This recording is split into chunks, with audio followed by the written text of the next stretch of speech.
வணக்கம் my dear brothers and sisters, எல்லாரும் எப்படி இருக்கீங்க? நல்லா இருக்கீங்களா? சப்ஸ்கிரைப் சசிஸ்னா vlogs my dear brothers and sisters. Stalin sir, தயவுசெய்து மன்னிச்சுக்கோங்க, இந்த டிஸ்க்ளைமர் போட்டுக்கிறேன். நான் ஒரு தமிழ்நாடு இந்திய பிரஜை, அது இல்லாமல் தமிழ்நாட்டில் இருக்கேன். உங்களுக்கெல்லாம் நான் போன வருஷம் நான் ஓட்டு போட்டேங்க. அந்த ஒரு இதுக்காக நான் சொல்கிறேன் ஸ்டாலின் சார். இப்போ பார்த்தீங்கன்னா நான் பக்கா டிவிகே கட்சி தான். நான் டிவிகே கட்சியில் இருக்கிறதுனால இது எகெயின்ஸ்டாக பேசல. என் மனசில் என்ன தோணுதோ அதை முன்வைக்கிறேன் நான். ஸ்டாலின் சார் எதுக்குங்க ஸ்டாலின் சார் 25 வண்டி எதுக்கு விட்டுருக்கீங்க? நினச்சா ரொம்ப ரொம்ப சிரிப்பாக வருதுங்க. பிங்க் கலர் காரு, அந்த பிங்க் கலர் காரில் ரோந்து வந்தால் அந்த சிறுமிகள் எல்லாம் பத்திரமா ஆயிடுவாங்களா? சொல்லுங்கள் பார்க்கலாம். மெயின் காரணம் அதை ஒழிக்கணும். முதல்ல அந்த டாஸ்மார்க்கை நீங்கள் மூடுங்க ஸ்டாலின் ஐயா அவர்களே.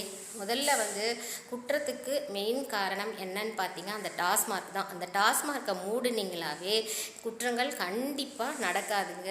ஏன்னா அந்த போதைக்கு ஆளாயிக்கிறானுங்க, கஞ்சாவை போட்டுக்கிறானுங்க, தண்ணி அடிக்கிறானுங்க, என்ன பொண்டாட்டிக்கும் பிள்ளைக்குமே வித்தியாசம் தெரியாமல் என்னென்னவோ பண்ணுறாங்கங்க. அதுக்கு மெயின் காரணம் என்னன்னு பார்த்தீங்கன்னா அந்த போதை தான். டாஸ்மார்க்கை ஒழிங்க. இந்த காரிகீரெல்லாம் தேவையே இல்லைங்க தமிழ்நாட்டுக்கு. ஓகேங்களா? ஃபஸ்ட்டு அதை செய்யுங்க ஸ்டாலின் சார். தேர்தலுக்கு முன்னாடியே அந்த டாஸ்மார்க் கடைகள்லாம் ஒழிச்சிட்டிங்களா கொஞ்சம் நல்லாயிருக்கும். எங்கள் பிள்ளைங்க எல்லாருமே தமிழ்நாட்டில் சேஃபாகவும் பத்திரமாகவும் இருப்பாங்கங்க.